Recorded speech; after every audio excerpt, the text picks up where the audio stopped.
Good evening. I'm Dr. Wayne Riley, President of SUNY Downstate Health Sciences University, the only academic medical center and medical school in Brooklyn. With an enrollment of more than 200 students in each entering class, we are the largest medical school by enrollment in all of New York City.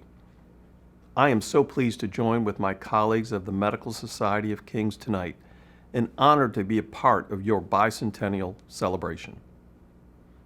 At age 200, you are older than Downstate by 38 years. Yet across many historic decades, your distinguished history is our history. Over the years, you have welcomed graduates of Downstate into your ranks. We at Downstate, in turn, have benefited from your advocacy on behalf of physicians in medicine. While we are separate entities, our missions spring from a common belief in the power of medicine to serve the common good. Our organizations are built on the belief that we must promote, preserve, and enforce the highest standards of ethical practice and quality of medical care. Now, one might say that our histories have cross-pollinated. The Medical Society of the County of Kings was founded in 1822, while Downstate was founded in 1860 as the collegiate division of the Long Island College Hospital, also known as Litch. Of your founders and earliest members, at least 4 Brooklyn doctors who served as president of the Medical Society between 1822 and 1860 would go on to serve as members of the faculty at Litch or part of its governing council.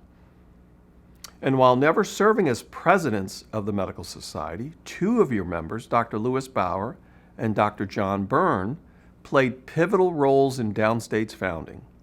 Both were trained in Europe, where it was customary for medical schools to be associated with universities and hospitals.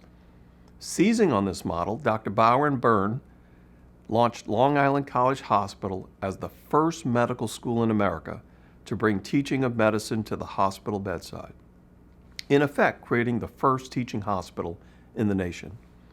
And yet another example of our cross-pollination, in its first year of operation, Litch brought to the Medical Society one of its most famous members, Dr. Frank Hastings Hamilton. Dr. Hamilton left Litch to serve as chief surgeon and medical director of the Army of the Potomac during the Civil War, wrote the first textbooks on military surgery, and pioneered many surgical firsts, including skin grafts. Over the years, many graduates of Downstate have become members of your society.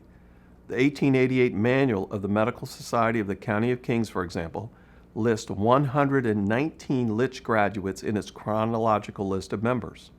One of these was Dr. Alexander Skeen, an 1863 Downstate graduate who had broad impact on the medical profession. He founded the American Gynecological Society in 1886, served as president of the Medical Society from 1874 to 1875, and as the president of Litch from 1893 to 1899. A bust honoring Dr. Skeen's memory still stands today in Brooklyn's Grand Army Plaza. There are, of course, many more Downstate graduates who are proud members and leaders of the Medical Society of the County of Kings. Among the more recent Downstate graduates who have served as president of your society are Duncan Clark, Randall Bloomfield, Monica Sweeney, Harold Parnes, and Sam Utrecht. The society broke new ground when in 2016 you installed Dr. Travis Meyer, then a Downstate Fellow in Vascular and Interventional Radiology, as its president.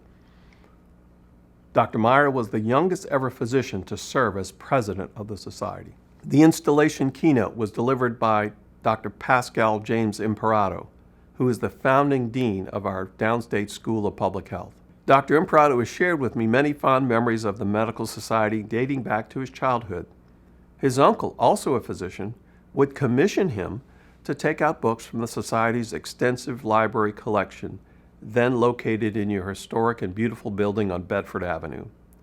It had been built in 1903 in large measure to house the library and showcase the Society's commitment to sharing medical knowledge. Years later, in 1962, that collection would merge with and be housed with Downstate's library on Clarkson Avenue under the leadership of Dr. Robert Moore, a past president of the Medical Society, who at that time was dean of Downstate's College of Medicine. The combined libraries form the Medical Research Library of Brooklyn, one of the most outstanding and largest medical libraries in the nation. The collection includes historically important books and journals, as well as three-dimensional objects, and we are proud to have been made stewards of the Medical Society's legacy. Now, of course, beyond Downstate, the Society encompasses physicians who serve in hospitals and medical practices throughout the borough of Brooklyn, and who are graduates of medical schools from across the city, state, nation, and indeed the world. On behalf of Downstate, I salute the Medical Society of the County of Kings and each of its members, past and present, for 200 years of accomplishments. You have defined and led the art and science of medicine in Brooklyn. Collectively, you have been a potent force for change and progress. Together, we will continue to shape medicine to serve our communities and the public good. Together, we can work to ensure that Brooklyn's physicians take the helm at addressing the major issues that are changing and challenging the practice of medicine. And together, let us ensure that the Medical Society of the County of Kings shines its enduring light for many more years to come.